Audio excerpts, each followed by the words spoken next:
It started on a bright Tuesday morning. MrBeast, known to the world as Jimmy Donaldson, had just uploaded a new video titled, "I Gave Away an Entire Island."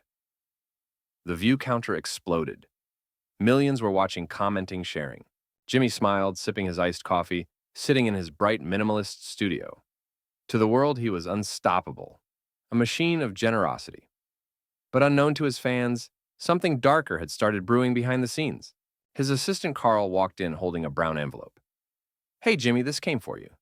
No return address. Jimmy took it puzzled. He opened the envelope slowly.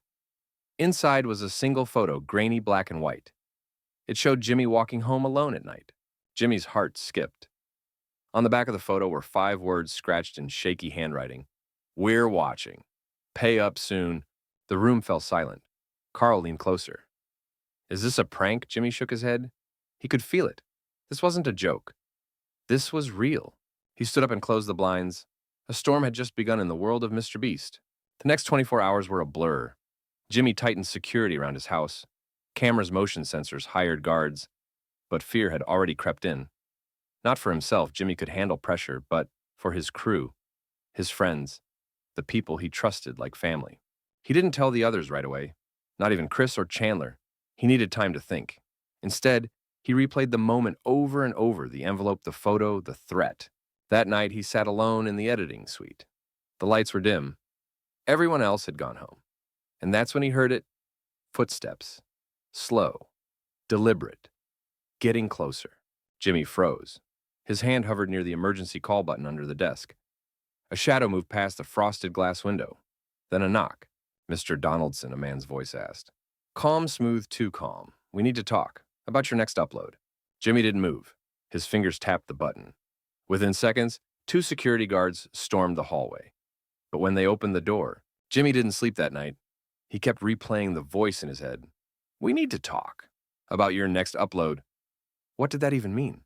The next morning, he called a private meeting with his inner circle, Chris, Chandler, Carl, and Tariq. They gathered in the studio's back room, faces tight with concern, as Jimmy laid out the photo, the envelope, and the strange encounter. Chris leaned back, arms crossed. "So you think someone's targeting you?" "Not just me," Jimmy replied. "Us." They knew my schedule. They walked right up to the door. Carl spoke up, "But why? What do they want?" Jimmy hesitated. Then he pulled out a second envelope. This one had arrived that morning. Inside was a USB drive. No one spoke. Chandler plugged it into the wall screen. The video began playing. The screen showed grainy footage, someone following Jimmy, a van, a blurred face. Then a voice, "We don't want money. We want your audience.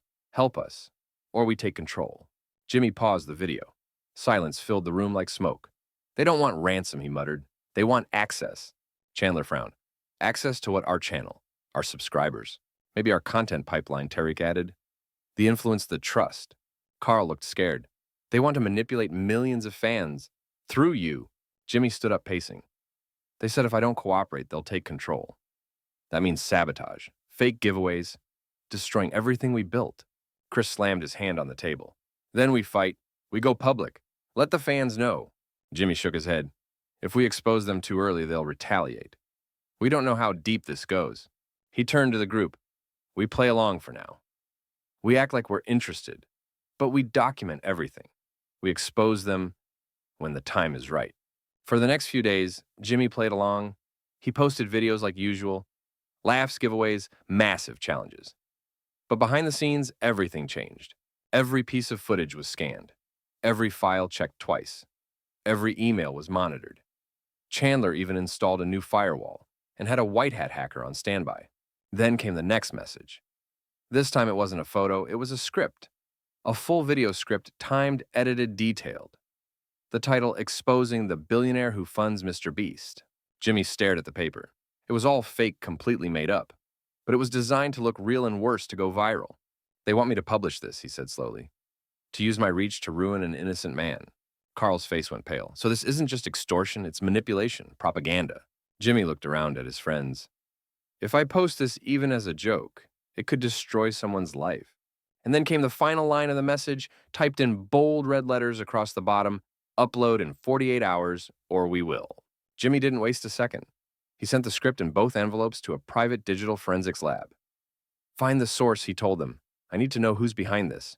Meanwhile, his team began drafting a decoy video, something that looked like the attacker's script, but twisted just enough to buy time. "We make it look real," Chandler said, but vague. "No names, no targets. That'll keep them waiting." Jimmy nodded, and while they wait, we follow the trail. The lab called back a day later. "We found something," the analyst said.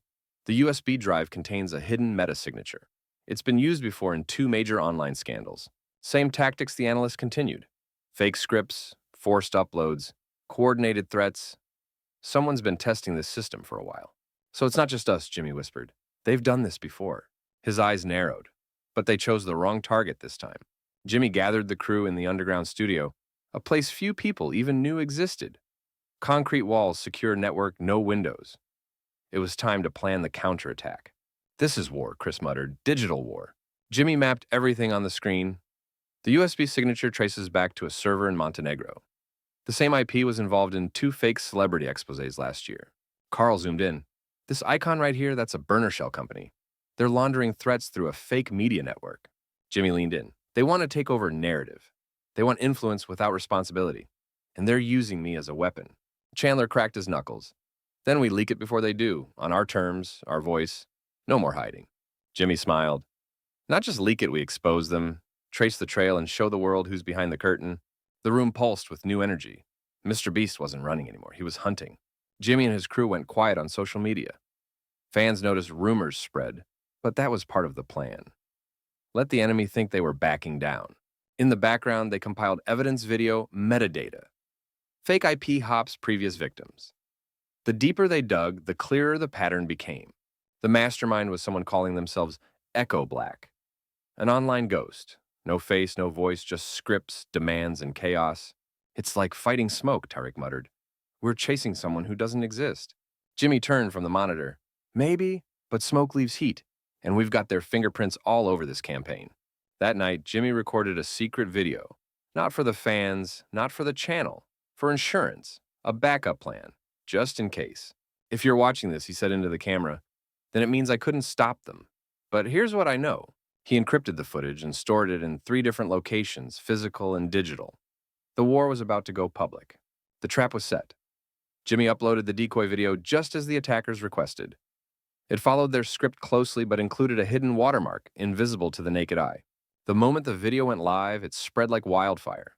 Within an hour, it reached trending lists worldwide. And just as Jimmy hoped, Echo Black reposted it under a fake news channel. "Gotcha," Chandler said, watching the server ping light up. Their digital forensics team traced the reposting route through a VPN in Slovakia, then a proxy in Dubai, and finally, a residential IP in New Jersey. "We're in," Chris grinned. "Now we knock." Jimmy called in a cybercrimes contact from the FBI. He gave them everything: locations, scripts, messages. They moved fast. Within 24 hours, 3 suspects were arrested in connection with Echo Black's operation. They weren't high-tech masterminds, just paid middlemen hiding behind layers of code. But one name was missing from the records: the architect, the voice behind it all. Echo Black had vanished. Days passed. The internet buzzed with theories. Fans speculated about the strange upload. News outlets called it satire, performance art, or even a warning. But Jimmy said nothing. Until the live stream. He scheduled it without a title. No thumbnail, no description, just a time. Millions tuned in. The screen faded from black. Jimmy sat alone, no flashy lights, no gimmicks, just him and the truth. "I owe you an explanation," he began. "You trusted me, so now I trust you." For the next 45 minutes, Jimmy told the story start to finish. The threats, the scripts, the trap, the arrests. "This wasn't just about me," he said. "It was about control, fear, silence." And we said no. The stream ended with a message: "To anyone hiding behind threats, we see you. We choose light." The internet exploded. Clips from Jimmy's live stream were shared across platforms. Hashtags like MrBeast exposed, the darknet, and "We stand with Jimmy" trended worldwide. Fans weren't just watching. They were investigating. An entire online movement formed: coders, fans, even whistleblowers, digging into the web of manipulation Echo Black left behind. One fan discovered a connection to a notorious shell company in Dubai. Another traced a payment route linked to an abandoned Bitcoin wallet used in prior online hoaxes. "You started a movement," Chandler said. "The fans became the firewall." Jimmy smiled, tired but proud. "They tried to make me a weapon, but we became a shield." Late that night, an anonymous message popped up on the encrypted channel they'd been monitoring for weeks. No threats this time, just 2 words. Next time. Jimmy stared at it. He didn't flinch. We'll be ready. Weeks passed. Life began to return to normal for the public, at least. Mr. Beast resumed his uploads. More giveaways, more joy. But behind every smile was sharper vigilance. The team upgraded everything: physical security data, encryption, identity protocols. Even the giveaways were tracked through 3 layers of verification. But Jimmy wasn't just playing defense. He was planning a final video, one last message. They wanted me to spread lies, he told his crew. Now I'll show what the truth really looks like. The Concept A documentary-style breakdown of everything: the scam, the chase, the trap, the arrests. And the message: transparency always wins. They filmed reenactments using actors overlaid with real footage interviews, with cybersecurity experts, and even FBI statements. We're not naming names, Jimmy clarified, but we're naming systems, so it doesn't happen again. The edit took 3 weeks, no drama, no music, just facts and impact. The upload was silent, no trailer, no announcement, just a simple title behind the upload: what you weren't supposed to see. Within hours, it gained millions of views. Comments poured in. People were shocked, not by the danger, but by the depth of the operation. Journalists picked it up. Cybersecurity forums dissected it. Even law schools used it as a case study. This wasn't about YouTube, Jimmy said in the final scene. This was about power. And what happens when people think no one's watching? The screen faded to black. Then a final line appeared, white text on silence: truth doesn't trend, but it endures. People responded. Not just fans, but creators, journalists, even CEOs. Messages poured in from those who'd been silenced or threatened before. And for the first time since the envelope arrived, Jimmy slept peacefully. In the weeks that followed, Jimmy's channel didn't just survive, it grew stronger. More subscribers, more engagement, but most of all, more trust. His inbox filled with requests, not for giveaways, but for guidance. Small creators asking how to protect their channels. Victims of digital abuse asking how to speak up. Jimmy responded with a new initiative, Creator Shield, a nonprofit that offered digital security training, legal advice, and emergency response for online threats. They tried to silence one voice, he said in the launch video. So we're building thousands more. The impact was immediate. Several creators credited the program for helping them dodge phishing attacks or stand against blackmailers. Echo Black, meanwhile, remained in the shadows. No arrests, no confirmed identity. But the silence said enough. Let them hide, Jimmy told his team. We're too loud to ignore now. And somewhere behind a wall of proxies and masks, a blinking cursor typed one final line. This isn't over. Months passed. MrBeast continued creating, giving, laughing. But everything was different now. The lighthearted YouTuber had become something more: a symbol of resistance in the digital age. Universities invited him to speak. Cybercrime panels quoted his story. Documentaries featured the saga as a landmark case in creator vulnerability. But Jimmy stayed grounded. He filmed birthday surprises for strangers. He built wells. He rebuilt schools. And when asked about Echo Black, he only said, "They taught me something. Fear is real, but so is community, so is courage." Then, one ordinary Thursday afternoon, a box arrived at the studio. No name, no label. Just a silver USB inside. Jimmy stood over it for a long time. Then he smiled faintly and turned to Chandler. Let's see what the ghosts have to say this time.